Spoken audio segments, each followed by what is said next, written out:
नमस्कार, स्वागत है झारखंड और देश दुनिया की बड़ी खबरों में। खादगड़ा बस स्टैंड अग्निकांड में पकड़ा गया शातिर। झारखंड की राजधानी रांची के खादगड़ा बस स्टैंड में बीते गुरुवार को 5 घंटे के अंतराल में 8 पैसेंजर बसों को आग के हवाले कर दिया गया था। इस घटना में बस जलकर खाक होने से इलाके में अफरा तफरी का माहौल बन गया था। घटना के बाद राजधानी रांची पुलिस और एफएसएल की टीम जांच में जुट गई थी। इस जांच के बाद शुक्रवार को यह खुलासा किया गया कि अग्निकांड को रांची के ही 15 वर्षीय नाबालिग द्वारा अंजाम दिया गया था। खबरों को माने तो नाबालिग स्प्रे और लाइटर की मदद से सभी बसों में आग लगाई थी। जांच के दौरान नाबालिग ने बताया कि बसों के ऑयल टंकी में स्प्रे कर आग लगाई गई, जिससे तेजी से आग के चपेट में बसें आ गईं। खबरों को माने तो नाबालिग इसी बस स्टैंड में खलासी के रूप में काम कर रहा था। बाद में उसे काम से निकाल दिया गया था। पकड़े जाने के बाद नाबालिग से घटना के दौरान इस्तेमाल किया गया स्प्रे और लाइटर बरामद कर लिया गया है। झारखंड में 9 जुलाई 2023 तक होगी सेना भर्ती रैली।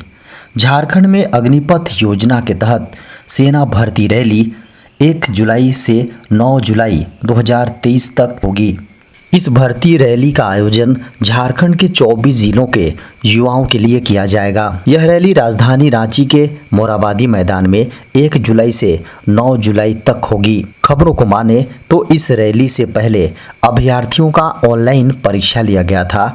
झारखंड में इसके लिए धनबाद, जमशेदपुर, रांची में एग्जाम सेंटर बनाए गए थे, जहां अभ्यर्थियों ने लिखित एग्जाम दिया था। बता दें कि पिछले साल कोविड के कारण 23 वर्ष के बच्चों को भर्ती प्रक्रिया में रियायत दी गई थी। इस वर्ष जो क्राइटेरिया 21 वर्ष का है, उसी को रखा गया है।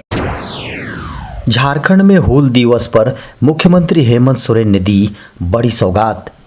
झारखंड के मुख्यमंत्री श्री हेमंत सोरेन ने हूल दिवस के मौके पर शुक्रवार को अमर शहीद सिद्धो कान्हू की पवित्र भूमि भोगनाडीह बरहेट साहिबगंज में आयोजित समारोह को संबोधित किया।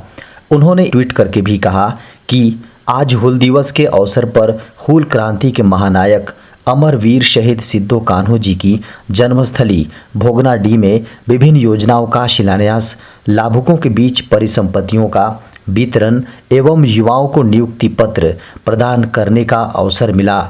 उन्होंने ट्वीट कर कहा कि हूल क्रांति के महानायक अमर वीर शहीद सिद्धो कान्हू जी की जन्मस्थली भोगनाडीह में वीर शहीदों सिद्धो कान्हू जी की प्रतिमा पर माल्यार्पण कर उनके वंशजों से मुलाकात की, उनका कुशल क्षेम जाना तथा उन्हें सम्मानित करने का भी सौभाग्य प्राप्त हुआ। झारखंड कर्मचारी चयन आयोग के इन पदों पर ऑनलाइन आवेदन की प्रक्रिया हुई शुरू।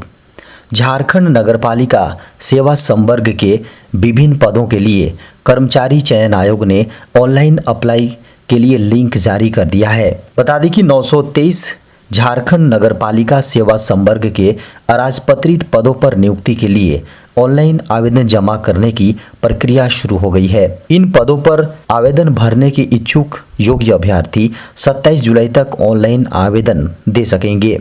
बता दें कि इससे पहले जेएसएससी ने ऑनलाइन आवेदन करने की तारीख 20 जून रखी थी। इसको लेकर 29 जुलाई की मध्य रात्रि तक परीक्षा शुल्क का भुगतान होगा। फोटो व हस्ताक्षर अपलोड 31 जुलाई की मध्य रात्रि तक होगा।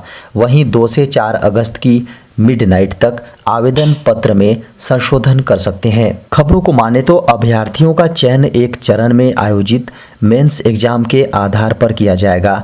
एग्जाम में 150 प्रश्न पूछे जाएंगे। सही उत्तर पर 3 अंक और गलत जवाब देने पर 1 अंक कटेगा। झारखंड में अब 10वीं पास छात्र भी करवा सकेंगे डिग्री कॉलेज में नामांकन। झारखंड में पिछले दिनों 62 अंगीभूत कॉलेजों में इंटर की पढ़ाई बंद करने का निर्णय लिया गया था, लेकिन इसको लेकर बड़ा फैसला लिया गया है। अब झारखंड के अंगीभूत और डिग्री संबद्ध कॉलेजों में इंटरमीडिएट की पढ़ाई जारी रहेगी। इससे 1 लाख से ज़्यादा छात्रों का भविष्य में निखार आएगा। लेकिन अब शैक्षणिक सत्र 2023-25 के लिए 1,20,000 छात्रों का नामांकन लिया जाएगा। इसको लेकर झारखंड के मुख्यमंत्री श्री हेमंत सोरेन के निर्देश के बाद यह बड़ा निर्णय लिया गया है। बता दें कि पिछले दिनिर्देश के छात्रों के मुरझाए चेहरे फिर से खिल उठे हैं। झारखंड में मॉनसून हुआ धीमा, 3 जुलाई तक साफ रहेगा मौसम। झारखंड में मौसम विभाग के अनुसार अगले 4 दिनों तक मॉनसून की सक्रियता में कुछ कमी आ सकती है। इस दौरान बादल साफ रहने के बावजूद हल्के से मध्यम दर्जे की बारिश की संभावना है। मौसम वैज्ञानिकों की माने तो झारखंड में मॉनसून की सक्रियता में कुछ कमी आ सकती है। आमतौर पर मौसम साफ रहने की संभावना है, लेकिन देश के मध्य भाग से लेकर पश्चिमी से पूर्व तक मानसून टर्फ झारखंड से होकर गुजर रहा है। इससे झारखंड के कुछ भागों में हल्की बारिश होने का पूर्वानुमान है। मौसम विभाग के अनुसार देश के पश्चिमी राजस्थान से लेकर मानसून टर्फ झारखंड होते हुए नागालैंड तक बना हुआ है। इससे झारखंड में बारिश होने की संभावना बनी हुई है। अब बिना आधार के हो जाएगा ये काम, लोगों को मिलेगी बड़ी राहत। केंद्र सरकार ने देश के आम नागरिकों को बड़ी राहत दी है। आधार कार्ड अब हर काम के लिए एक महत्वपूर्ण डॉक्यूमेंट बन गया है। आधार कार्ड भारतीयता की पहचान, निवास प्रमाण, बैंक अकाउंट खोलने और अन्य कार्यों के लिए बेहद ही उपयोगी है। अब आधार का इस्तेमाल हर जगह होता है। इस बीच केंद्र सरकार ने बड़ा ऐलान किया है कि इस तरह के कामों के लिए आधार की ज़रूरत नहीं होगी। इससे देशवासियों को बड़ी राहत मिली है। रजिस्ट्रार जनरल ऑफिस देश में जन्म और मृत्यु प्रमाण पत्र को अपडेट रखता है। अब जन्म मृत्यु प्रमाण पत्र के लिए रजिस्ट्रेशन कराते समय आधार कार्ड दिखाने की ज़रूरत नहीं होगी। पहले बिना आधार कार्ड के बर्थ और डेथ सर्टिफिकेट जारी नहीं होते थे, लेकिन अब इसे समाप्त कर दिया गया है। सरकार ने इस आदेश को बदल दिया है। रजिस्ट्रार जनरल ऑफिस ने देश में जन्म और मृत्यु के समय आधार वेरिफिकेशन को मंजूरी दे दी है, लेकिन रजिस्ट्रेशन कराते समय आधार अनिवार्य नहीं होगा। व्हाट्सएप पर आएगा नया फीचर, एक साथ 32 लोगों को कर सकेंगे वीडियो कॉल। मेटा के स्वामित्व वाले इंस्टेंट मैसेजिंग ऐप व्हाट्सएप में इन दिनों लगातार नए अपडेट्स रोल आउट हो रहे हैं। इन अपडेट्स के जरिए यूजर और ग्रुप एडमिन को नए फीचर्स और फैसिलिटीज प्रोवाइड कराई जा रही है। अब तक अपडेट के तहत व्हाट्सएप के विंडोज़ वीटा वर्जन पर एक साथ 32 लोगों के साथ वीडियो कॉल की जा सकेगी। WA बीटा इन्फो की एक रिपोर्ट के अनुसार ऐप के बीटा यूजर्स को एक मैसेज भेजा जा रहा है। इस मैसेज में उन्हें कॉल करने संबंधी जानकारी दी जा रही है। बता दें कि कुछ समय पहले ही व्हाट्सएप ने अपने यूजर्स को एक साथ 32 यूजर्स को एक साथ ऑडियो कॉल करने की सुविधा उपलब्ध कराई थी। अब यूजर्स वीडियो कॉल भी एक साथ कर सकेंगे। मीडिया की खबरों के अनुसार अभी यह फीचर टेस्टिंग मोड में है। टेस्टिंग पूरी होने के बाद जल्द ही इसे ग्लोबल यूजर्स के लिए रोल आउट कर दिया जाएगा। संसद के मॉनसून सत्र में पेश हो सकता है UCC बिल। यूनिफॉर्म सिविल कोड यानी UCC को लेकर सेंट्रल गवर्नमेंट पूरी तरह से एक्शन मोड में आ गई है। सरकार जुलाई से शुरू होने वाले मॉनसून सत्र में ही इसे पेश कर सकती है। बता दें कि संसद की एक अस्थायी समिति ने समान नागरिक संहिता के मुद्दे पर अलग अलग पक्षों और हितधारकों के विचार जानने के लिए लॉ पैनल की ओर से जारी नोटिस कर 3 जुलाई को लॉ कमीशन और कानून मंत्रालय के प्रतिनिधियों को चर्चा के लिए इन्विट किया है। खबरों को माने तो UCC बिल को मॉनसून सत्र में पेश किया जा सकता है।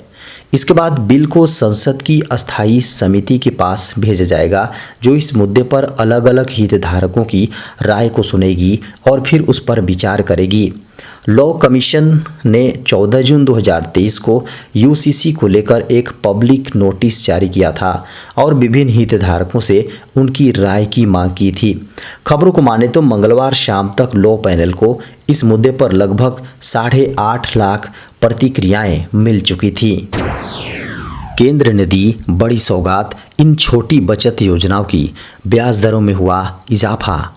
केंद्र सरकार ने शुक्रवार को छोटी बचत योजनाओं के निवेशकों को बड़ा तोहफा दिया है। सरकार ने जुलाई सितंबर 2023 तिमाही के लिए छोटी बचत योजनाओं की ब्याज दरों में 30 बेसिस पॉइंट तक का इजाफा किया है। सरकार ने छोटी बचत योजनाओं पर ब्याज दरों में 0.10 से 0.30% तक की वृद्धि की है। 2 वर्षों के डिपॉजिट पर 0.10% ब्याज दरें बढ़ाई गई हैं, जबकि 5 वर्षों के डिपॉजिट पर अब 0.30% अधिक ब्याज मिलेगा। 1 साल के लिए टाइम डिपॉजिट पर 6.8% के मुकाबले अब 6.9%, 2 साल के टाइम डिपॉजिट पर 6.9% के मुकाबले अब 7.0%, जबकि 5 साल के लिए रिकरिंग डिपॉजिट पर ब्याज अब 6.2% से बढ़कर 6.5% मिलेगा। देश में पिछले 24 घंटे में सामने आए कोरोना के 44 नए मामले। स्वास्थ्य मंत्रालय द्वारा जारी आंकड़ों के अनुसार पिछले 24 घंटों में 44 नए मामले सामने आए हैं, जबकि 60 लोग कोविड-19 से रिकवर हुए हैं। पिछले 24 घंटों में महामारी से किसी भी व्यक्ति की मौत नहीं हुई है। देश में कोविड-19 से मरने वालों का आंकड़ा 5,31,905 पर पहुंच गया है। इससे पहले 29 जून को 47 नए मामले सामने आए थे, जबकि 28 जून को 65 नए मामले मिले थे, जबकि 1 नवंबर 2022 को 1046 नए मामले सामने आए थे। केरल अभी भी सक्रिय मामलों के मामले में सबसे ऊपर है। इसके बाद पश्चिम बंगाल, महाराष्ट्र और उत्तर प्रदेश में मामले सक्रिय हैं।